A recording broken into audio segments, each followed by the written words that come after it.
Get ready for it.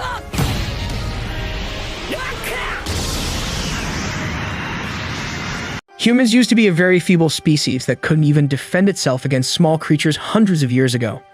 They used to be pitiful in terms of physical strength and violence. They lacked weapons, were terrible at fighting, and had no method to defend themselves from natural disasters. They'd once discovered a breed of beings with superhuman strength who were so much stronger than them that humanity collectively began calling them nobles. These nobles were initially scared of mankind, but they soon realized that humans are virtually defenseless and harmless. This, combined with the fact that mankind held these nobles in high regard, led to the development of the noblesse oblige concept. This means that every noble is obligated to defend mankind at any costs. In this way, the nobles and the humans formed a very special bond in which the nobles were clearly ranked above the mortal humans and had the respect and admiration of all the humans, who did every task that was required of them, whereas the nobles ensured that no innocent human was ever harmed. Ray, a noblesse, the head of the nobility, fell asleep more than 800 years ago. He had barely just awoken when an unknown intruder pulled his coffin from a safe. He is astounded to see how different the world has become since technology has grown so rapidly, and everywhere he walks, he sees human inventions that were never previously possible. He travels around and eventually locates his servant, Frank. Frank is surprised to meet Ray and quickly pulls him inside his house to tell him about current events in the world. Ray finds it interesting how much the human world has evolved and wishes to see it for herself. Frank, the principal of the high school, enrolls Ray in one of his classes so that he can spend time with modern people and learn about the advancements that he hasn't seen in the preceding 820 years. Ray quickly befriends Shin, a tall, red-haired man who is an amazing martial artist and athlete. He is taken aback by how nonchalantly these humans treat him, the noblesse. He notices that humanity appear to have lost their instincts for recognizing nobility, leading them to feel that they are no longer so reliant on them. One evening, as he was drinking tea with Frank, an unknown guy approached them and introduced himself as M21. He informs them that he is a modified human who was produced by the Union, a wicked scientific organization. They were manufactured in test tubes, never given a name, and were only referred to by their serial numbers, according to him. They were injected with countless drugs and tested medicines to see how they would react, and the conditions were so bad that all of his friends died during one of the other parts of the process, except for him and one of his friends, who both survived and gained superhuman strength and abilities. Numerous hidden organizations then attempted to control the world's power by utilizing them as destructive weapons. Finally, he was able to flee the Union with his companion, who opted to separate for the time being in order to find a purpose for their life. After learning about M21's skills and how he ended up saving the lives of pupils from this school, the director invited him over. He wants him to stay at his house for the time being and work for him, as the Union will continue to send men after him in an attempt to assassinate him. He pauses for a moment before asking what he wants in return. Frank laughs at him and tells him that he only needs to act as school security for the time being, and M21 agrees. The next day, Rai arrives at school and is greeted by a swarm of females who are captivated by his regal demeanor and grace. He enters inside the classroom and discovers Shin has a shattered hand and is wearing a cast that his friends have doodled on. He decides to give this strange habit a shot and pulls out his marker, drawing all over his cast. He then sits down and begins attending class with them and even goes to lunch with them, where he insists on having ramen every day because he cannot go back to food from his time. After class, Shin and his loser friend, whose name I don't know, began chatting about playing mobile games together and invited Ray to join. Ray, on the other hand, has no concept what a cell phone is and appears perplexed. Shin and the loser explain to him that a smartphone is a highly useful tool in modern times since you can never get lost with it, you will never be bored, and you can chat to anyone at any time. Ray can't believe such a thing exists and goes up to Frank, who was chilling atop the school with M21 in the twilight. He informs Frank about the technologies Shin mentioned. Frank smiles at him and tells him that the world has changed significantly since Rai went to sleep and that technology like this is now available. The next day, Frank gets Ray the most contemporary and high-spec smartphone which he uses in class. Shin and his friend are both surprised to find him holding the phone, but they are pleased for him. They quickly realize, however, that Ray has no knowledge how to use a phone, as when Shin asks for his phone number and email, Ray looks at him blankly, as if he has no understanding what is going on. The loser friend takes Ray's phone and begins showing him how to use it. He also teaches him how to send an email, which Ray quickly grasps and begins sending to Frank. That day, while eating lunch, the trio heard a lot of noise coming from the school playground and proceeded to investigate. They noticed that a gang of thugs in automobiles has invaded the school grounds and is harassing the female students while beating the boys. Rai is fascinated by this because he has never witnessed humans squabbling amongst themselves in his life. Shin ran in and stopped the hit with his damaged hand as one of the brutes seized the janitor and prepared to punch him. The man accuses Shin of attempting to take his girlfriend. The loser questions Shin's actions, but Shin responds that she was about to tumble off the curb, so all he did was grab her to keep her from falling. The father, on the other hand, has no intention of listening to him out, and his thugs begin abusing the students at his school. Shin cautions him and tells him to leave, but the brute begins punching Shin. He avoids most of the punches, but when he is trapped, he is unable to back off and is hit in the face by one of his punches. Raya looks over the chaos and stares at M21, who really wants to go and stop everything, but is afraid of displaying his superhuman strength because he is attempting to keep a low profile. The brute begins kicking Shin and attempting to stomp on his head, but Shin rolls over. The brute attempts to strike him, but Shin deflects all of his blows before delivering his own straight to his face.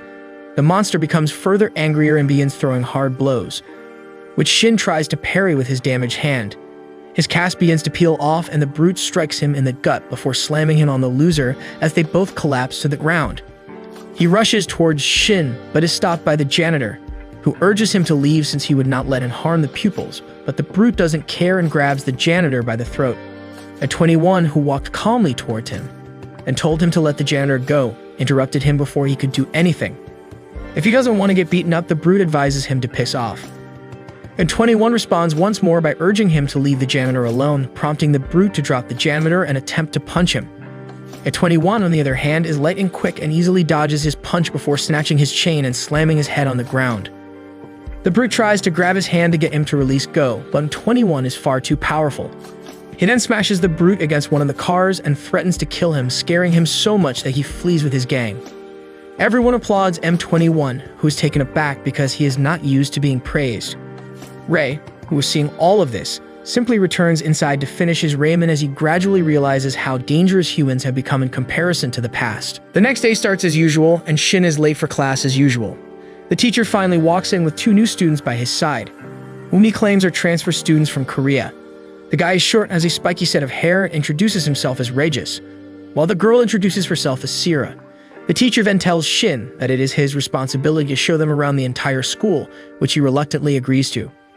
Rai immediately realizes that these students are nobles and not ordinary humans, and even the new students seem to notice Ray's unusually strong aura, which is strong even for a noble. They all sit down for lunch in the afternoon, and Shin notices that even these new students seem to be inept at modern things similar to Rai. Regis tries to use a chopstick but fails, while Sierra decides to simply use a spoon. Later that day, Shin, the loser, Regis, Sierra, and Rai all went back to Frank's place, where they were hanging out when Frank walked in with M21. He is surprised and annoyed to see Shin and his friend making the place dirty, but he knows that they are Ray's friends, so he tells them that they are welcome and goes inside the kitchen to simply wash dishes. When he goes back out, Shin tells him that neither Sierra nor Regis have anywhere to live in this town and asks whether Frank can take them in. Frank again gets annoyed at him, but Ray says that he doesn't mind, which forces Frank to say that he doesn't mind either. The following day, a group of goons stopped Ray, Shin, the loser, and Sierra as they were all walking back to their homes. They all surround the group, and one of them even pulls a knife on Ray. Shin tells them not to harm any of his friends and that he will come with them, so they are all taken to the gang's hideout. They are surrounded by a bunch of hooligans, and their boss looks at Shin and tells him that he's going to learn a lesson today. Shin tells the loser to take Sierra and Ray and move aside while he throws his bag and gets ready for a fight. One of the guys rushes towards him with a bunch, but Shin is easily able to dodge his punch while also dodging an attack from behind and punching him to the ground. Another guy tries to hit him with a wooden staff, but Shin easily dodges him and knees him in the face. 2 more guys try to attack him, but he is easily able to dodge their attacks while delivering a strong counterpunch. Sadly, however, he starts getting swarmed by a bunch of them and gets caught from behind by one of the enemies while another tries to hit him. He is able to defend himself, but again, one guy tries to choke him out from behind, prompting Ray to take a step in order to save him, but Shin shouts at him to stay back and uses his jujitsu skills to throw the big guy off. He keeps getting swarmed and was about to get overwhelmed when Regis and M21 arrive at the scene. Regis tries to interfere, but M21 stops him and tells him not to show his weird power to humans. Regis looks at Shin and realizes that he is not helpless. In fact, he again grabs his momentum and starts beating all of them. Regis is shocked to see a human defending himself and the people around him, as this was the supposed job of the nobles, but M21 tells him that humans have learned to defend themselves when the need comes. One of the goons tries to grab the loser as a hostage, but Shin kicks him before he can reach the loser. The leader of the hooligans finally had enough and took out a gun, pointing it at Shin. And 21 decides to intervene at this point and appears in front of the leader, grabbing his hand and pushing him to the ground, while the brute tries to use a steel pipe to hit him. And 21 simply uses his arm to defend against the steel pipe, while an angry Shin tries to punch the guy full force in the face, but stops at the last moment when M21 tells him that it's enough. Shin moves back and tells them that if they ever want to take revenge on him, they should attack him while he is alone. They all start walking back home, and Regis comments upon the fact that humans have become very savage in these past years, to which M21 solemnly replies that he has not seen what kind of savage and heartless acts humans are capable of committing now. The next day, they all sit around and have dinner while Regis and M21 bicker with one another as usual. Regis hates the fact that M21 gave up his humanity to gain superhuman powers, whereas M21 hates Regis for calling him a traitor to humanity. They are both interrupted by Frank, however, who has had enough of these freeloaders and tells them to clean up the mess that they create. Sierra is his sweetheart and automatically starts cleaning, whereas Regis argues with Frank while cleaning, asking why Ray doesn't clean. Frank quickly ignores him and tries to shift the conversation, but Regis the midget pushes on and says that even Ray should clean. Before Frank could shut him up, however, Ray simply got up and walked towards him. Frank is terrified of what Ray might do, but to his surprise, he simply walks up, puts one of the empty wrappers into the bin and moves away. Frank lets out a sigh of relief and starts cleaning up. The next day at school, Frank and Raya call him 21 in their chamber, and Frank informs him that he has opened his separate bank account from 21. He seems surprised and asks why he would do that. Frank looks at him and tells him that he is working for them, so obviously he needs a bank account where they will send his salary. This completely shocks M21, as before this, he was simply used as a weapon and wasn't paid anything his entire life. This is the first time anyone has offered to pay him a salary, like they would any other normal human. He thanks them from the heart and moves outside. While walking back home in the evening, he was stopped by two men. One's a crazy-looking dude, whereas the other is a total fatty who is eating a chicken leg. The Joker-looking dude tells M21 that they have business with him and calls him by his code name. This immediately rings alarm bells in his mind, as no one apart from the Union knows his codename. He asks them about their identities, and they introduce themselves as Shark and Hammer, but for our convenience, we will call Hammer Fatty because he is fat. Shark reveals that they work for DA5, which he recognizes immediately as the Union's Special Operations Team.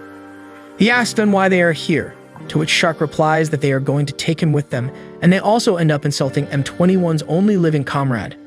He gets mad immediately, and Shark realizes this, provoking him even more. M21 becomes the Wolverine and rushes towards Shark, trying to hit him, but the Shark is way too fast for him to catch and dodges all of his attacks before kicking him in the gut. He then steps on his chest and tells him that he is just a useless science experiment meant to be discarded. M21 again becomes the Wolverine and strikes at him, but the Shark jumps back just in time. M21 repositions himself, but the Shark doesn't give him time to catch his breath and rushes at him with a knife. M21 blocks the first attack barely, but the Shark pushes on with the attack, making it harder and harder for him to defend himself. He realizes that the Shark is much stronger than him, and if this keeps going on, he has no chance of surviving all this. The Shark finally manages to break through his defense and cuts him on the shoulders and legs before landing a special attack that delivers countless slashes to his body, bloodying him up. He backs off and drops to one knee, trying to catch his breath, while Fatty calls from behind him, telling Shark not to kill him. The Shark, however, starts moving forward but stops when he sees Sierra and Regis behind M21. He looks behind him and is shocked to see both of them. He tells them to leave immediately and that they should have never been here. Regis, however, is confident in his abilities and starts shit-talking Shark. This annoys him and tries to attack Regis, but M21 comes in between, taking the hit and saving Regis. Regis, however, still doesn't care and starts talking again, but this time M21 shouts at him to shut up, which surprises him.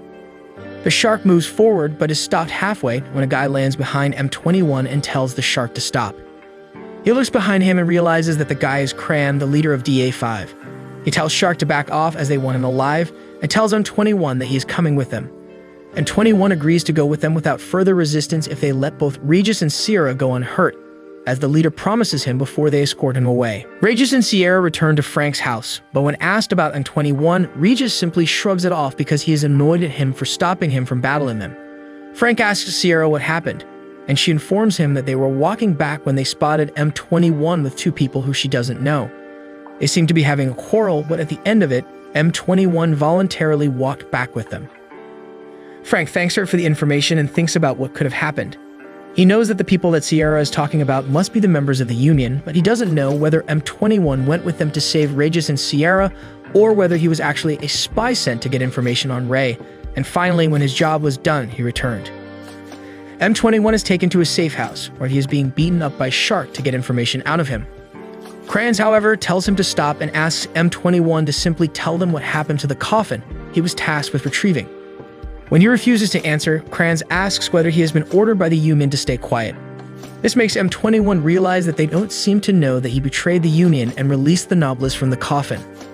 Shark again starts kicking him, saying that his mission doesn't matter as of now because the mission of the DA5 takes priority.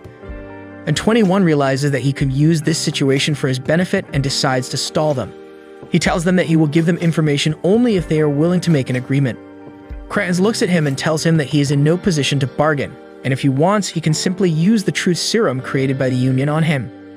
M21 simply smirks at him and tells him that the truth serum will work on him, and he will die before he gives them the information that they want. The only way out is to make an agreement with him. Kranz asks what he wants, and he replies that he needs information about all of his comrades who died in M24 as well. Kranz tells him that he cannot make that agreement because he himself has no information about them. And 21, however, knows about the members of the DA5 and tells him that they have a hacker on their team, and hacking the Union's system should be child's play for him. The hacker, named Tao, smiles from behind and tells him that he is indeed correct. Kranz tells him that they have a deal and asks him about the information, but he tells them that he is hungry and wants to eat first, trying to buy as much time as possible. Shark and Fatty are left in charge of M21, and Shark immediately starts hitting him, asking for information. M21, however, tells him that he will only provide any information after he receives his part of the deal. Shark gets mad at him and draws a knife out, threatening him. M21 calls his bluff and tells him that if he kills him, he will go against the direct orders of Kranz and will lose any information he could have gotten out of him. Just then, a long-haired guy arrives with Tao and tells Shark to back off. Shark unleashes his frustration on his teammate and calls out the long-haired guy for being a softie. He berates him for letting the woman and the children live when their job was to clear the area. The long-haired guy tells him that they were of no harm to them, and that's why he let them live, but Shark reveals that after the long-haired guy left, he ended up killing all of them anyway. This gets a reaction from the long-haired guy, whom I am going to call Pony from now on because of his ponytail. So Pony takes out his gun and aims it at Shark, but Tai quickly jumps and grabs his arm, telling him not to do anything stupid. Shark simply walks past him, telling him that he will take the information from M21 one way or another. On the other side, Regis is returning from school alongside his Shin and the loser when he suddenly spots Shark and Fatty off in the distance, standing on a building. Shin turns around to talk to him, but Regis disappears completely and meets Shark and Fatty in an abandoned park. Shark commends his bravery but tells him that it is extremely stupid, but in return, Regis throws massive insults at him, leading Shark to throw his knife at Regis. Regis easily grabs the knife midair and tells Shark that a weakling like him can't do anything. Shark gets mad, rushes towards him with his knives and tries attacking him, but Regis is easily able to dodge his attacks while backing off and suddenly uses a skill that makes his entire body freeze up. Regis tries to land a straight hit, but Shark manages to partially block it, only resulting in a scratch on his face. He tries attacking him again, but Regis again uses a time stop before trying to hit him, but this time Shark also manages to dodge the attack by a hair's margin, saving his vitals. They both go at it again, but Fatty throws a bunch of small explosives, which forces both of them to back off. He throws a pill at Shark and tells him not to take Regis lightly. Shark reluctantly pops the pill in his mouth, and suddenly his muscles start growing and his aura changes completely.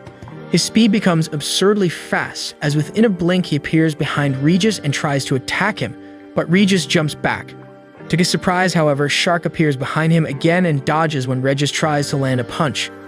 He tries to throw a knife at Regis again, but he easily blocks it before trying to use his special skill, which doesn't work this time.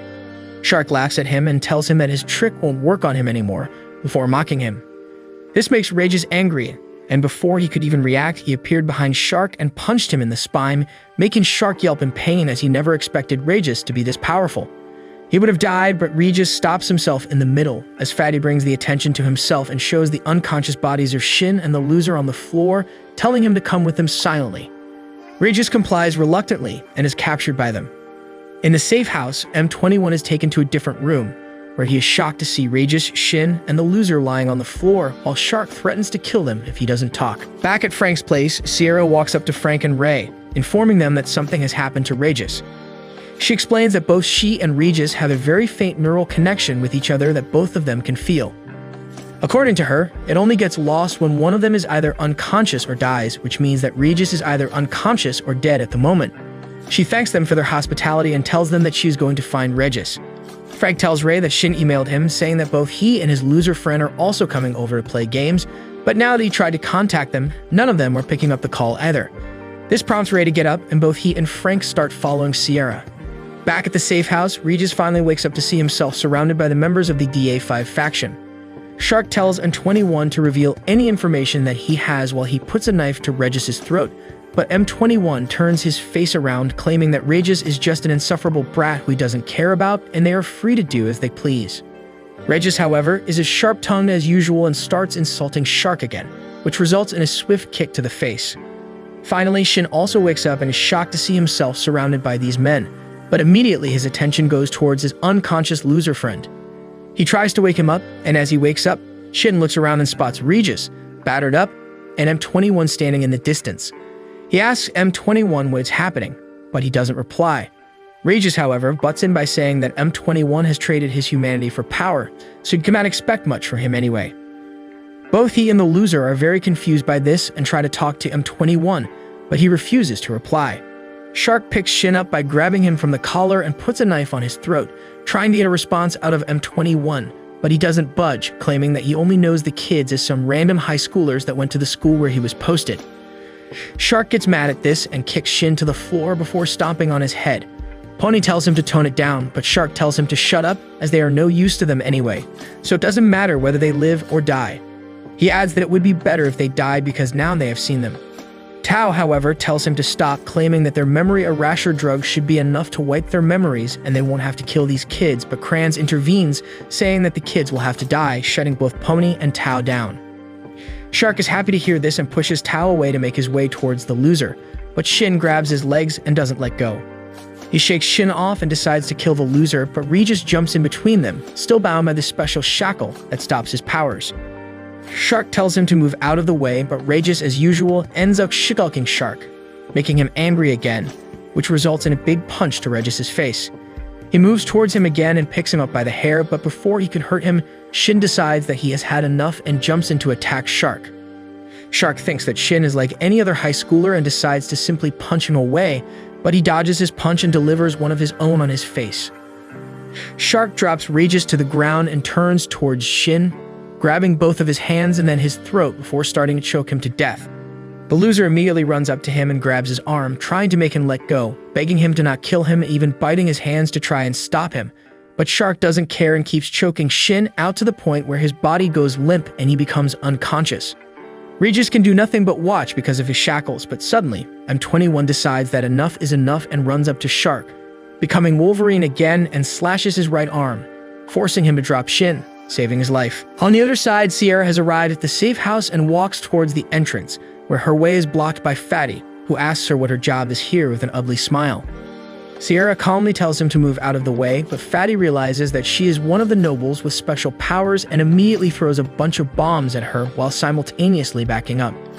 He smiles, thinking that he has hurt Sierra, but as the dust clears, he sees her silhouette and feels an intense pain in his torso, seeing that his torso has been slashed open by Sierra without him even realizing.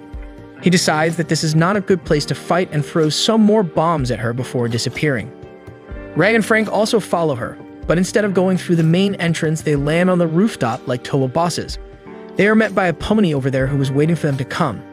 He asks them about the reason they are here, and Frank, like the coolest guy ever, tells Ray to go ahead as he will join him later before he manifests dark energy around his fists and attacks our pony. Pony, however, shouldn't be taken lightly as he carries an entire briefcase for his defense and blocks his punch before attacking Frank, who also dodges, and they basically end up exchanging their starting positions. Frank mocks Pony's weapon of choice and creates a bunch of dark energy shards and shoots them at Pony, who again uses his briefcase as a shield, while Frank starts getting serious and slashes the entire roof into two parts. As the dust clears, however, Pony shoots him with his sniper, but Frank is easily able to dodge it and rushes towards him once again, but backs off and Pony uses his gun as a melee weapon. He then again tries to use his dark energy to punch him, but Pony is able to point a second hidden pistol at his head, trying to checkmate him. Frank dodges and Pony takes out 2 pistols and starts shooting him, while running as Frank keeps dodging him. Frank uses a very strong slash made up of dark energy, but Pony dodges it and lands on the ground. He then realizes that if this keeps happening, Frank will get the upper hand, so he also grabs the pill and pops it in his mouth. He undergoes a similar metamorphosis and transforms into a black guy with a dark aura. Is this considered blackface? Frank tries to attack him again, but before he can move an inch, Pony simply jumps behind him and aims his gun at his head.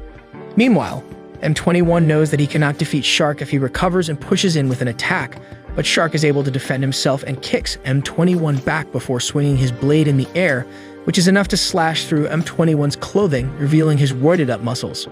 Shark, however, seems to get insecure about his own body and decides to unleash a flurry of slashes at him, which he is able to dodge and finally grabs his hand while Shark tries to stab him. He kicks M21 again in such a way that he is standing right in front of the kids. He then uses one of his strongest slashes, knowing that M21 won't move out of the way, as if he does, the kids behind him will die. M21 does exactly as he hoped and takes the brunt of the damage, which bloodies him up, and he falls down to his knees. Shark walks towards him and tells him to give up, but he stands up again. Shark raises his knife to end the fight, but Regis is able to break through his shackles just at that moment and appears in front of M21, punching Shark in the gut and blasting him into the wall. Regis tells M21 to back off and he gets ready to fight him. Shark immediately gets up and uses his pill because he knows he is no match for him in his normal form. Regis, however, seems on a rampage as he doesn't give a damn and jump kicks him before punching him on the head, throwing him away. Shark gets down on his knees and Regis walks up to him to finish the job, but before he could deliver the final blow, Kranz jumps in between, making Regis fall back. He immediately eats the pills as well and asks Shark whether he can stand. Shark stands up happily, thinking that together with Kranz they will end this fight, but to everyone's surprise, Kranz punches straight through Shark's torso and drains him entirely, making him much more powerful than he already was. Regis looks at him in disgust and uses his magic blast at him, but Kranz simply smacks it away, shocking him. He immediately rushes at Kranz with a magic punch, but Kranz dodges and smashes his head on the ground. Regis lays down on the ground, but Kranz has had enough and he starts moving towards M21. But Regis is not done yet, and he gets up once again to charge up another magic blast at Kranz. He stands there panting, but as the dust clears, he is horrified to see Kranz is completely fine, and he immediately rushes towards Regis and gives him such a strong uppercut that he smashes into the ceiling and becomes unconscious. He starts walking towards M21 again, but stops to see a mysterious figure walking towards him, who turns out to be Cool Dude Ray. On top of the roof, Pony has Frank at gunpoint, and Frank is contemplating whether or not to release his actual powers, as Ray told him not to release his actual powers without his consent, but he also realizes that if he doesn't use his latent power, he might lose this duel, but to him, following his master's order is more important. Pony, however, ended up using the wrong words at the wrong time by telling Frank that after he kills him, he will kill that idiot who went inside. This enrages Frank to madness, and he gets surrounded by a dark aura which even starts burning away the gun that Pony had in his hands. He quickly backs off, confused at what was happening, but Frank tells him that the biggest mistake that he made up until now in his entire life was bad-mouthing his master Ray. By the time he controls his anger, he has already released his true powers. He blames Pony for this and tells him that he will have to pay for this as well. A giant whirlpool of dark energy envelops the sky, turning everything purple. And then with the speed of lightning, a spear made up of dark energy pierces through Pony's body, pinning him to the ground. Frank then uses his magical energy to corrupt his gun, but he throws it away in time to save himself. Frank throws several more spears at him, which Pony runs to try and dodge, but one of them again stabs him through the leg, making him drop to one knee. Frank walks towards him and mocks him for talking big but being super weak. This provokes Pony and he tries to shoot Frank, but instantly another spear stabs him through the arm, stopping him. Frank finally has enough and creates a bunch of energy spears in the air and shoots them at Pony. He, however, gets one last boost of inspiration and is able to defect the spears, moving back and then points the gun at Frank, shooting at him. Frank, however, doesn't even move and lets the bullet come near him. But to Pony's surprise, the bullets stop as soon as they come close to his face and fall off. Frank then uses a blast of dark energy, which hurts Pony badly and makes him cry out in pain. Pony, however, is made up of real tough material and still ends up jumping over Frank, shooting at his face. Frank turns around to show that one of the bullets grazed his face, leaving a small trail of blood on his face. Frank looks at Pony and asks him why he is still fighting so bravely when there is no way he could win, but Pony ignores him and rushes towards him once again, while Frank shoots a bunch of magic blades at him, which he is able to dodge and appears behind Frank, aiming a gun at his head again, but Frank simply uses his magic energy to grab Pony's entire body, twisting the gun out of his hand. He then reveals his true power, and another huge cloud of dark energy forms above them as he converts all of them into countless spears and shoots all of them at Pony while holding him in place, leaving no room for his escape. Pony gets stabbed by the spears, and his powers wear off entirely as he returns to his normal self and falls over to the ground. Sierra also arrives at the scene and watches as Frank goes towards the fallen Pony, ready to end his misery. Sierra, who is very kind, asks Frank if he is actually going to kill Pony, to which he replies that he is. But before he could kill him, Pony looked at Sierra and told her that the kids were in danger below and they should quickly hurry there to save them. He also asked her to apologize from his side to the kids for putting them in danger. This sudden show of care towards the kids makes him reconsider, and Frank decides not to kill him. Sierra goes back inside and while walking through the upper floor ends up meeting with Fat again, who has taken the pill and is jacked up, holding an entire rocket launcher in his hands. He shoots a projectile at her, but she simply deflects it with her hands before summoning her soul weapon, which is a scythe. Fatty again shoots a shell at her, but this time she retorts by using her scythe and splits the projectile in half, while also cutting Fatty into 2 fat pieces. On the main floor, Rye enters the room and walks straight up towards Kranz. Kranz looks at him and asks him who he is, but Rye retorts by asking who the hell gave him permission to speak. Kranz is stunned at this statement, but before he could say anything, a sudden heaviness was felt in the air, and suddenly, both he and Tao were pinned to the ground by an extraordinary amount of gravity, which is one of the numerous powers that Rye has. Kranz tries to move, but Rye again asks him whether anyone has given him permission to move, and he slams his face to the ground without even touching it. Kranz somehow manages to get up and slashes in the air, which destroys the pillars behind Ray, but he himself stands unscathed. Kranz takes his twin blades out and gets ready for a duel. He jumps towards Ray and attacks him with one of the blades. The attack is so powerful that almost the entire area crumbles and dust is everywhere. Shin and the others are scared for Ray, as they still have no idea how strong he actually is. As the dust clears, however, they realize that Ray was simply able to stop Kranz's attack completely by grabbing his hand, and then simply saying the word "Begone Thought," which results in Kranz getting blasted back into the walls. Kranz gets out of the crevice and realizes that even after absorbing the shark already, he is still no match for this boy. So he screams at Tao to run over to him and use his pill so Kranz can absorb him as well. Everyone tells him not to go, but Tao knows that he also has a duty that he has to fulfill. He walks over to Kranz, ready to take the pill, but Kranz is so impatient that he holds his head in the air and then tells him to quickly eat the pill. The loser feels really bad for Tao, as he was trying to help the kids all along and was nice to them. He begs Ray to save him as he is a good person, but Kranz tells Tao to quickly transform and then threatens to kill the loser first. This was enough to enrage Tao, who uses his magic to wrap cords around Kranz's neck, pushing him back and jumps towards the side of our group, claiming that he will never support him for hurting kids, but an angry Kranz has super speed and is able to reach up to Tao very easily, grabbing his face once again, and was about to land a powerful punch, which will kill him. But he is stopped by Ray, who merely speaks the word "stop," and that is enough to stop Kranz's empty body into place. Rai is so cool that after doing that, he walks up to the loser and asks him why he begged him to save Ray's life. The loser seems confused and apologizes, but Rai tells him that they are friends and he can simply ask him for help. He then turns towards Kranz and decides to end the fight. He raises his hand and suddenly, each and every droplet of blood inside the room starts swirling around his head. This totally shocks even Regin, who remarks that only the nobles could do that kind of magic. Kranz tries to dodge the blood splashing around him, but he realizes that if this keeps up, he will end up losing, so he decides to rush towards Ray. But he is ready and uses his magic to push him back before using all of the blood in the area to completely shred Kranz to the point that he is erased from existence. The battle gets over and finally they all return home. And 21 and Pony are nursed back to health, while Frank apologizes for releasing his powers when he should have asked for his consent. But Ray tells him that he trusts him and knows that if he broke his promise to Ray, there is definitely some kind of reason that gave him no other choice. Frank is delighted to hear that his master trusts him so much and beams at him before walking to the dining table to have breakfast. After breakfast, M21 overhears Pony and Tao talking about how they want to leave the Union and pretend to be dead, as they have no other place to go.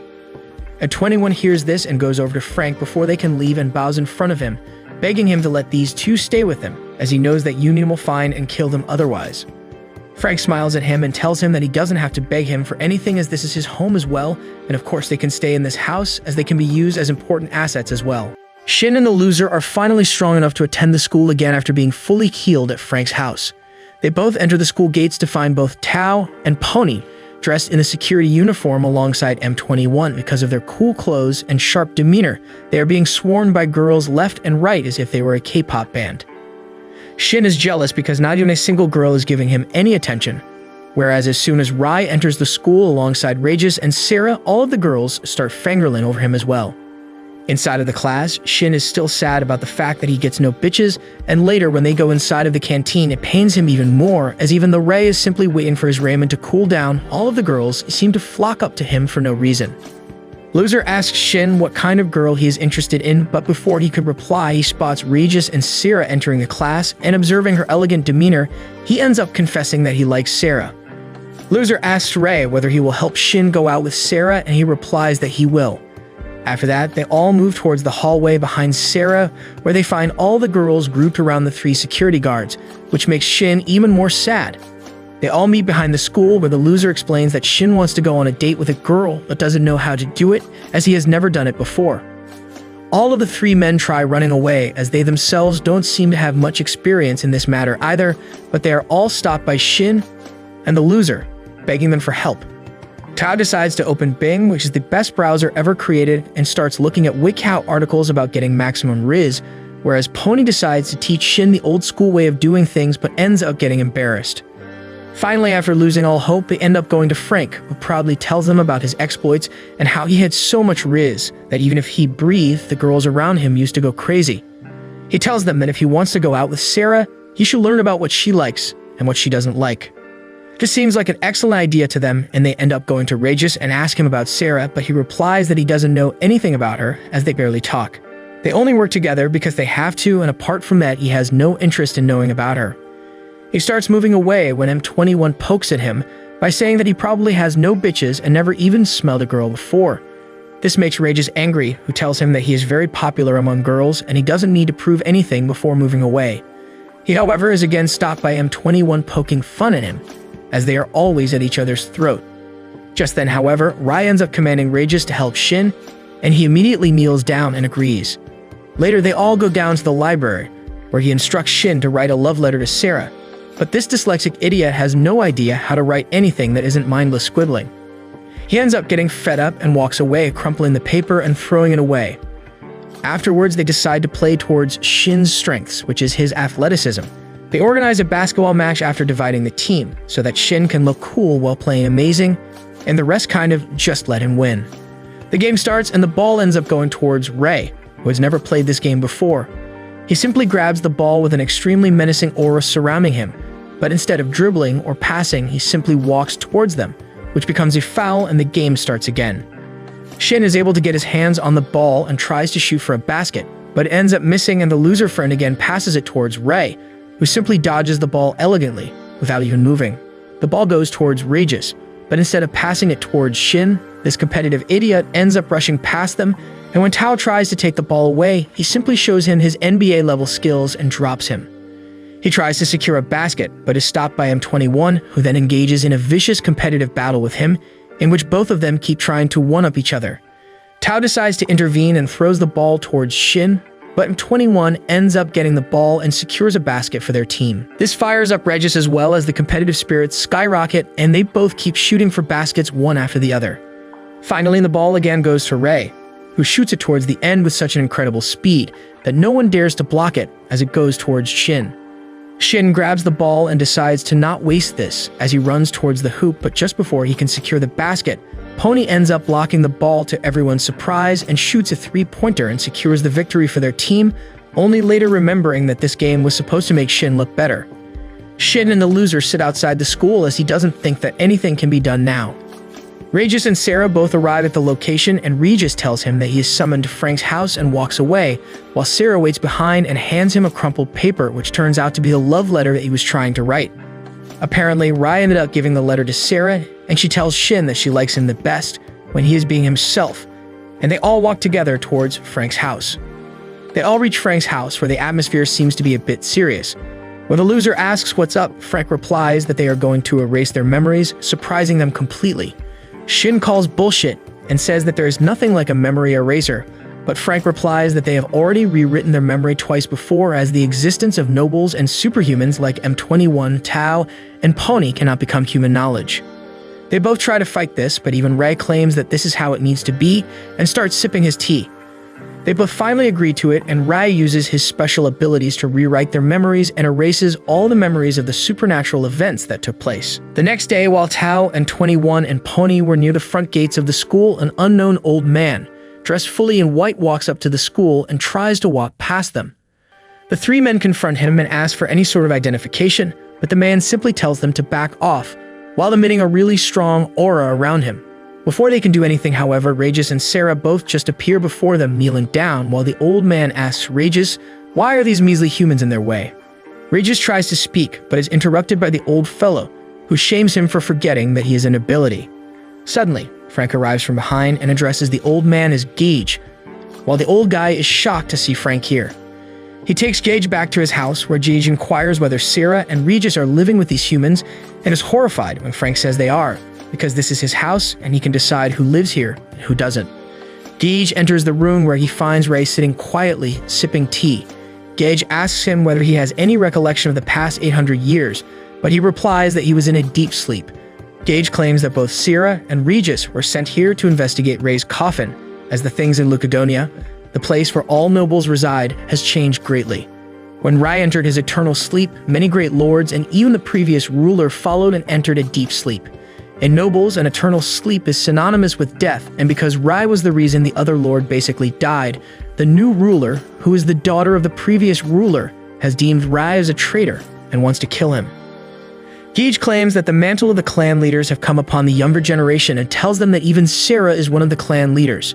Frank makes fun of the country, which was once so powerful, but is now being reduced to nothing. He asks Ray whether he would want to return to Lucadonia, but Rai simply sips on his tea and responds that he will stay here for some time longer. Gage and Frank start talking, when Jedge replies that he still doesn't trust Frank because of what he did such a long time ago, when he was known as the Noble Hunter. We see a flashback where Frank tortures some of the lower-ranking nobles to gain more information from them inside of his dungeon. The nobles seem to be shocked to see a human in possession of such immense power, but Frank simply claims that he is there to make sure the nobles don't think that they can do anything that they want just because they are powerful. He moves out of the dungeon when he feels a huge explosion, as a bunch of nobles have breached his mansion. He runs outside while the nobles are just behind him, finally cornering him on a cliff's edge.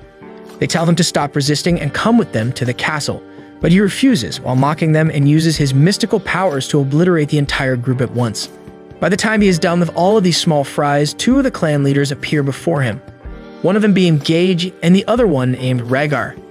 They surround him and tell him that he needs to follow them back to the castle where the Lord is waiting for him, but Frank simply uses an energy blast, which Rhaegar is able to dodge. Rhaegar tells Gage to wait behind, as he is going to take care of Frank alone, and moves ahead before delivering a swift uppercut, which Frank is able to block thankfully, but the impact still throws him in the air. Frank uses his dark abilities to send 1,000 spear towards Rhaegar, but he is able to dodge them, and the spears end up cutting through an entire boulder. They both engage in hand-to-hand combat once again and come to a standstill before Frank pushes him back, forcing Rhaegar to take out a magical weapon from his ass. Gage seems to be surprised that Frank is strong enough that Rhaegar is forced to use his ass weapon, but Frank doesn't break a sweat, as he expected him to take out a weapon sooner rather than later. Frank, however, laughs at his face, telling him that his ass weapon smells like shit, before summoning his own dark spear from the sky, surprising both Gage and Rhaegar. Gage comments that the weapon is almost as strong as Rhaegar's ass weapon, and tells him to be careful before the fight begins. Frank slices the air with his weapon, forcing both of the nobles to dodge out of the way as the mountains behind them get sliced to pieces. He walks towards them once again, telling him that they need to learn that they can't do anything they want with the humans just because they are powerful, and launches an attack once again, only to be intercepted by Rhaegar. Rhaegar asks him what the hell is he talking about, as nobles are bound to protect humans at any cost, but Frank tells him that not all nobles are very noble people, as a lot of them use their power to take advantage of helpless women and children, and it is his goal to teach these nobles that humans are neither as helpless nor as weak as they believe they are. He releases even more of his latent powers, pushing both of the nobles back, but the weapon starts taking control of his body, making him go berserk. Gage tells Rhaegar that if they don't stop him before he loses control, he can create a lot of destruction, and pulls out a giant weapon from his ass and rushes towards Frank alongside Rhaegar. There is a huge explosion, and by the time the dust settles, they notice that Frank has escaped, leaving a trail of blood behind. Frank is able to get his body back under his control, rushes back to a nearby mansion, and enters one of the rooms only to find Rhae standing by the window elegantly. Frank thinks that he entered the house of some wealthy landlord, not knowing that he is the strongest noble around, and immediately tells Rhae that he is here to start his job today as the master of the house. Rhae informs him that he himself is the master of this house, and no one apart from him lives here.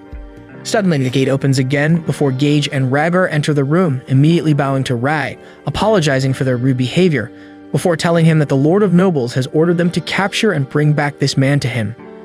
Rhae looks at them, and then looks at the injured Frank, before using his magic to convert his shirt and pant into the proper dress of a butler, and tells both Rhaegar and Gage that from now on Frank works for him, and he doesn't want him to visit the Lord just yet. Both Gage and Rhaegar bow again and promise that they will relay this information to the Lord. 5 years have passed after that, and Rhaegar regularly spars with Frank to teach him how to control his energy better, but each time Frank ends up losing if he doesn't use his full strength, and whenever he uses it, he loses control. Gage advises Rhae once again to let the Lord meet with Frank once, as it has already been 5 years, and finally Rhae agrees and orders Frank to meet with the Lord once. Frank is escorted to the Lord's chambers, where he is surrounded by a bunch of nobles who despise him. The Lord seems to be very impressed by Frank because, according to him, Rhae doesn't let anyone come near him and never meets with anyone because of being very reserved. It is very surprising that he is letting Frank be with him for such a long time, which even makes him jealous of the bond he has cultivated. Frank looks at him and tells him that none of the nobles ever really tried to get to know Rhae better, and that is the reason why he doesn't like anyone else. The Lord laughs and asks him why he doesn't create a blood pact with Rhae, to which Frank replies that he still has his dignity as a human and doesn't want to bid his life into the servitude of a noble. The Lord tells him that if he creates a blood pact, he will be able to live as long as Rhae lives, but Frank still seems to be concrete on his position, claiming that he is not going to make a pact anytime soon. One of the red-haired nobles speaks up, telling the Lord that he cannot let this man create a blood pact with Rhae, as he has killed countless nobles before, but the Lord replies that Rhae's happiness comes before anything else for him. While heading back inside of the hallways, he ends up meeting Gage and asks him whether he would like to spar with him, but Gage refuses. Frank was about to go back when the red-haired noble, alongside some of his cronies, approached him, and the red-haired guy agreed to spar with him. Both Frank and the red-haired guy go inside an arena, and their battle begins. The red guy seems to have an upper hand as he keeps overpowering Frank with each attacks that he throws, and is finally able to make him kneel, but Frank stands up again and summons his dark spear. The red dude attacks him once again, but this time Frank is able to defend himself, but the red dude increases his intensity and is able to push him against a rock finally. Frank gets mad at him and ends up using his full power alongside the spear, but ends up losing control of himself and goes berserk. He stabs the eye of the red dude before both Gige and Rhaegar intervene, stepping in front of the red dude, telling him to back off as he is no match for Frank as of now. Frank in his berserk form uses a huge magical blast, which is suddenly stopped by Rhae and the Lord himself. Rhae walks towards Frank as he uses another powerful blast, but Rhae is able to stop it easily, but gets scratched on the cheek. He uses his blood magic to create a tornado around themselves as Frank rushes in with his spear, but Rhae simply blocks it with one hand, before touching Frank on the cheek, turning him back to normal. Frank finally wakes up in Rhae's bed and quickly dresses up before going to meet Rhae, who asks him for a cup of tea. While making the tea, however, Frank uses a knife to cut himself and pours a couple of blood drops into the tea before handing it over to Rhae, who drinks it and ends up forming a lifelong blood bond with Frank. Fast forward to today, Frank tells Gage that Rhae doesn't want to go back to Lucadonia as of now, as he is very happy over here. He is surrounded by friends and is exploring the world that he never knew existed. Gage takes a huge sigh and tells him that he will be returning back to the kingdom and will have to report back to the current lord about these happenings, but allows both Sierra and Regis to stay here for a while longer and leaves. A couple of days later, while the trio were patrolling the perimeter, they suddenly feel like someone has mind-controlled a bunch of students as they start acting weirdly. Rhae, Regis, and Sierra also feel the presence of another noble, but before Rhae could move, Regis offers to go in his place instead and moves down towards the ground. The trio finally confront the invader, who turns out to be a young noble boy, who seems to be confused as to why the trio didn't get affected by his mind control, and before any of them could even react, he appears behind M21 and stabs him in the back with his bare hands and moves back before Tao can attack. M21 immediately falls to the ground as the young boy looks disgusted because of the blood stain on his hands and wipes it off the handkerchief. Before he can do any further damage, both Regis and Sierra arrive, telling him to stop. The young boy named Rael looks back and seems to be overjoyed by seeing Sarah and asks him whether she has thought about his proposal of being married to him, but Sierra doesn't reply. He tells her that he was released from the confinement today itself since the time when his older brother locked him inside a room because he destroyed an entire area when Sarah rejected him. Regis tries to talk back, but Rael immediately grabs his throat and threatens to squeeze the life out of him, before Sarah tells him to let him go, and he throws Regis back like a ragdoll, surprising both Pony and Tao, as Regis himself is an incredibly powerful being. He looks back at Sarah waiting for an answer, but Sierra simply rejects him again, and before he could threaten anyone else, she tells him that if he doesn't leave, she will contact his older brother once again. Rael decides to leave for now, but before going, he threatens the life of Regis if Sarah doesn't come to him and rushes off. Tao and Pony both start tending to M21 as he has lost consciousness and is in a fatal condition after receiving such a deep wound. He is taken to Frank's place, where he is kept in a special life support capsule while being constantly monitored. Tao and Pony narrate the entire incident to Ray and Frank, who seem to be perplexed at this new problem. Frank takes both Tao and Pony for a checkup, and after taking their full body scans, tells them that they seem to be fine. Both of them seem to be really sad at the fact that this boy is able to hurt their comrade fatally while they were unable to do anything. Frank looks at them and tells them that this boy is a pureblood noble from a very strong clan, and none of them stood a chance against him, but the two of them are still sad, and asks him for any way of gaining more strength as they don't want any of their comrades from being hurt in the future. Frank smiles at them and tells them that he will see what he can do before moving away. While Ray was drinking tea, he suddenly feels the presence of Sarah fading as she runs off to meet with Rael alone. He gets up and walks outside, where he finds Frank kneeling on the ground, telling him that he will take care of Rael, and that Ray doesn't need to put any effort for this. Ray tells him that right now Rael is much stronger than Frank or anyone else in their house, but Frank still insists that he let him deal with Rael. Ray ends up listening to him, but before letting him go, he removes the seal that he placed on Frank, so that he can use his full potential now without any problems. Frank arrives at the top of the building just in time, as after being rejected by Sierra once again, Rael was about to attack her, but Frank uses his dark magic spears to block his way, forcing him to back off. Frank walks towards him and asks him the reason for coming to this country, but Rael doesn't listen to him and immediately rushes forward to attack him, but his wild slashes are ineffective as they just whiz right through Frank without dealing any damage. Frank tells him that he made a very big mistake by harming M21 as he was under his protection, and now Rael will have to answer for this. After saying this, he starts using his dark energy and throws a bunch of spears at him, but Rael is able to dodge and moves back. Frank follows through and keeps attacking Rael, while he tries to run at top speed, but is shocked to see that Frank, a mere human, is able to match his speed as he keeps throwing spears at him. Finally, Rael decides to split into 3 images of himself and attacks Frank all at once, but Frank simply covers his surroundings with a bunch of dark magic spikes, which impales the young noble, injuring him gravely. Rael ends up using his full power and pulls out some weapons from his ass before attacking Frank, who doesn't even move, and takes the blow head-on, getting cut near both the shoulders, but to Rael's surprise, he simply starts laughing as according to him, the fight was becoming boring. Frank summons his dark spear, and the two clash head-on. Frank throws dark spikes toward Rael, but he simply divides himself into multiple images. But again, Frank is able to ward off the fake copies with his dark spikes, but Rael uses his ass weapon to slash the air, causing a lot of damage to the buildings behind Frank. He keeps slashing at Frank, while he simply dodges and back off until Regis arrives and intervenes with his own power blast, after which Sarah jumps in to try and hit him with her scythe, but Rael dodges away, shocked at Sarah's behavior. He asks Sarah if she really hates him this much, and she tells him that she doesn't want to see his face again. This enrages him, and he takes out a scroll which was given to him by the current ruler of the nobles, and by the order of the Lord, he commands Sarah to follow him and appear in front of the ruler herself. Because it was a royal command, Sarah is unable to refuse and goes behind him, vanishing in the night sky. Both Regis and Frank return back to his place, where Frank tells Rai about the happenings and they decide to go to Lucadonia themselves. Frank meets up with M21, Tao, and Pony before giving them a special drug that he has created which will release their latent powers and make them much stronger. They ask why is he giving it to them now, and he replies that he is going to Lucadonia with Ray and Regis, and he would like them to stay here and make sure that everything is going alright. They protest this and tell him that they also want to help, but Frank refuses and walks off. He readies the plane, and alongside Regis and Ray, they end up taking their private jet to Lucadonia. Regis asks Frank where they are going to land, as he doesn't remember the presence of any landing strips in that country. Frank simply smiles at him and informs him that they are going to crash land on a water body. After crashing in the river, they end up walking through a dark forest while trying to create a plan of attack until Regis tells them to stop as they are entering forbidden territory.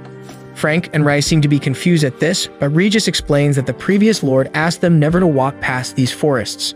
Frank simply laughs and tells him that Ray's mansion is located at the end of this forest and he didn't want anyone meddling with his life, and that's why the ruler told everyone never to walk there. They finally enter the mansion, but Ray feels a strong aura coming from inside, so Frank tells Regis to wait here as they go inside to inspect. Ray and Frank walk past the familiar-looking corridors to a giant door, and they open it to see a giant magnificent sword sitting atop of a beautiful staircase. Frank immediately recognizes it as the Lord's sole weapon, while Ray seems to treat it as an afterthought and decides to move back to one of the rooms. Meanwhile, Regis ends up overhearing a bunch of noises from the jungle and goes out to investigate, only to find out a bunch of lower-ranking nobles searching through the forests to find the occupants of the crashed plane.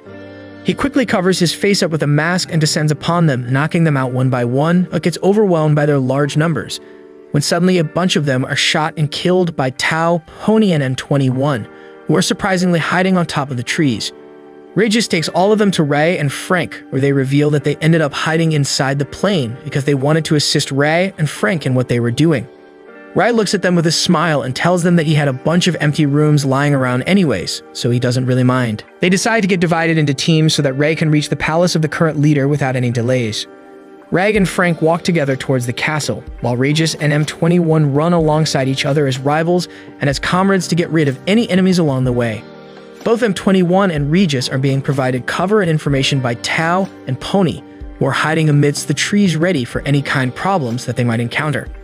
While running through the forests, they suddenly spot a light in the sky, and none other than Rael himself descends from the sky, angry at Regis for following them here. He tells both of them to leave this very instant, but obviously they both decline, standing defiantly in his way. On the other hand, Sarah, who was sent to one of the cells as a prisoner, has escaped and is running towards the Lord's chamber to prevent her from executing Gedge for treason. She, however, is stopped by a red-haired woman who blocks her way and tells her to return back to her cell, and if she does so, she will not alert the Lord about her misgivings, but Syria refuses. The red woman immediately hits her with one of the magic blasts, but amidst the rising smoke, Syria hits her back with one of her own attacks that she quickly dodges.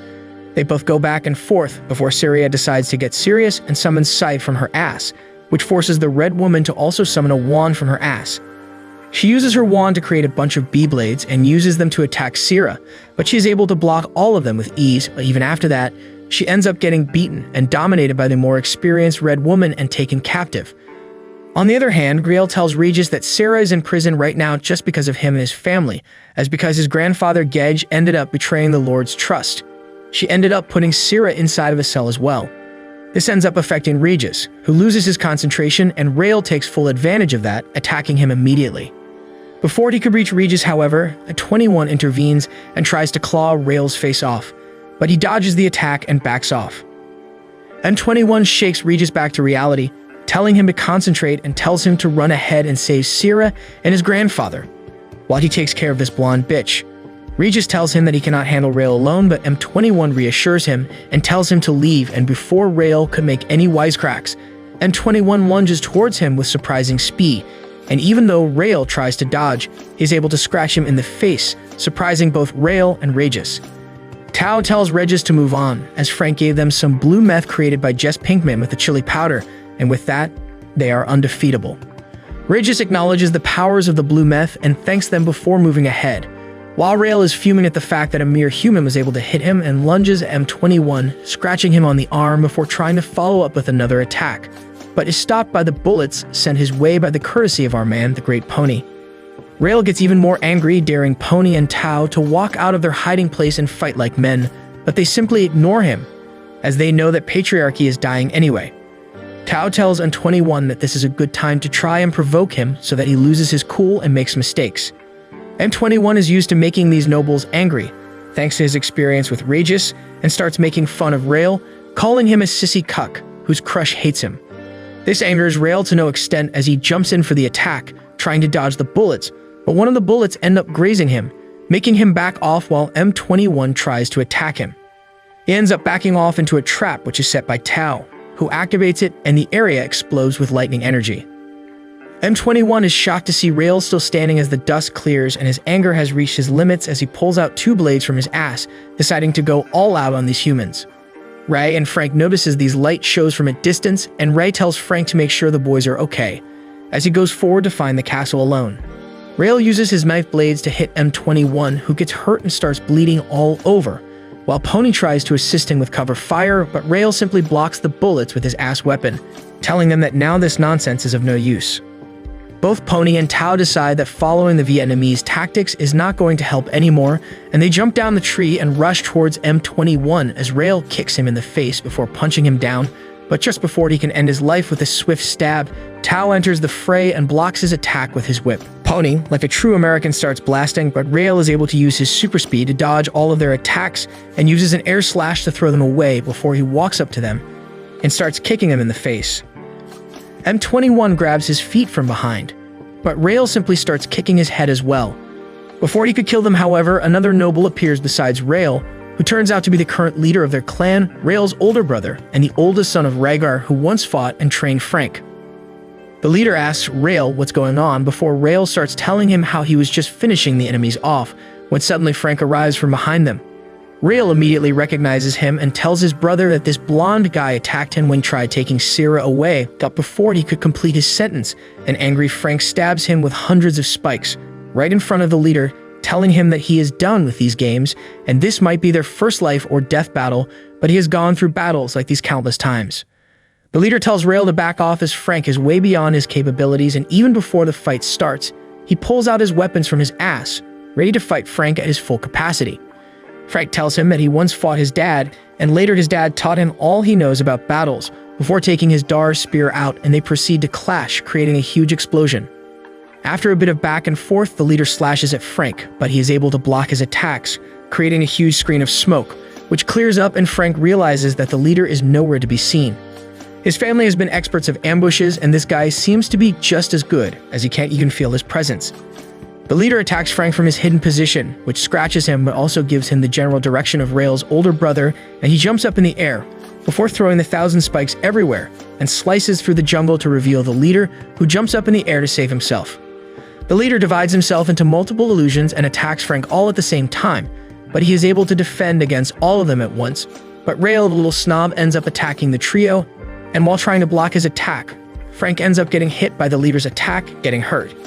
Instead of pushing his advantage, however, the leader stops and rebukes Rael for interfering in between and apologizes to Frank, telling him that if this little shit didn't intervene, Frank would have been able to defend against his attack without any damage, and to make it equal, he uses his ass weapon to cut himself as well. The leader attacks Frank again, but after a bit of struggle, Frank is able to stab him through the stomach, pushing him back. Rael gets worried and offers his ass weapons to his brother, who refuses, saying that they are smelly and that he will fight against Frank on his own. On the other side, Rai enters the Lord's chamber just at the right moment as Gage was kneeling down with Sarah, both bound, and he was going to be executed by the new Lord named Rask. She stops, however, as Rai walks in like a total Chad, changing the color of his clothes midway. Rai totally seals the show, walking in front of them, telling Rask that she cannot kill Gage as he forbids it. One of the clan leaders with white hair seems to be a hot-headed fool as he runs towards the literal god himself. He jumps up in the air and shoots some air blows at Ray, but they do nothing to him. The white-haired fool tries to attack Rai again, hitting him from all possible directions, while Ray doesn't even defend himself as his attacks are having no effect on him. Finally, he stops his attacks and uses his magic to simply throw him away. This excites the Red Woman, who summons a wand from her ass and uses it to attack Ray, but he simply absorbs the magic and sends it back at her, while one of the young leaders forms a wall to defend them. The young boy uses his shield to create a small box around him, which keeps getting smaller, about to crush Ray, but he simply breaks through it without breaking a sweat. All three of them get up and stand in front of Rask, but Ray simply uses his mind control to make them bend to his will. They are all shocked to see his abilities when Gage informs them that a Noblesse is even stronger than the Lord, as he is the only one who could punish the Lord themselves. Rask moves ahead and tells everyone else to back off as she is going to deal with him now. She takes out her sword and attacks Rai with it, who simply blocks her magic and uses a magic of his own, which Rask dodges before trying to hit him head-on with the sword, but Rai simply stops it with his hand and pushes her away into the wall. She gets up again and throws a slash at him, which gets blocked by the air surrounding him, before he tells her to use her full potential. This enrages her and she uses her full magic abilities and attacks him with her most powerful attack, but to her horror he simply blocks and breaks through her magic, crushing her spirits. She drops down on the floor, weeping, claiming that her dad never loved her. Well, my dad didn't love me either, but no one made me a lord. Why the special treatment? The kid, the white guy, and the red woman all stand in front of Rask and attack Rai once again. He dodges the white guy's attack, while in the air he is trapped by the boy, and the red woman tries to attack him in tandem, but he ends up beating all three of them back again and again. Rai finally uses his special ability to wipe them all out, but in a fit of inspiration, Rask ends up stepping up and uses her ultimate skill once again, neutralizing Rai's attack and even scratching him on the cheek, and he starts falling down on the ground, exhausted, but is grabbed by Frank himself. The fighting ceases and Rai produces a sword of his own from his butt, which looks very similar to the one that Rask has, and both of these swords combine together and a fairy emerges from the sword, who turns out to be Rask's dad. What a weirdo. Her dad tells her that Rai was not the one who killed him, as he wanted the gay man himself and a bunch of other older leaders to pave the way for the younger generation to take the helm and make America great again. He left Jiaji behind on purpose so he could guide all of the young people to properly lead the nobility to a brighter future. But somewhere down the lane, Rask's jealousy got the better of her, and she started blaming Rai for everything, and alongside her, all of the other nobles blamed him as well. He ends the conversation by saying that he has trusted Rai to take care of Rask, and that he will always love her before he disappears. Gej looks at her and apologizes for keeping the truth from her, as he was instructed to do so by her father. Before she could say anything, one of the clan leaders arrives with Regis in hand, and he throws him in front of her, saying that he has something to say. Regis grovels in front of her and tells her that his grandfather is not a traitor, and if she wants to execute him, she should execute him as well, but Rask simply hugs the old man, saying that she was sorry and it was her fault. It seems like everything got solved amicably, as the trio alongside Frank, Rai, Regis, and Sierra return back to Japan, starting their lives as normal people once again, living among humans and hiding their supernatural abilities from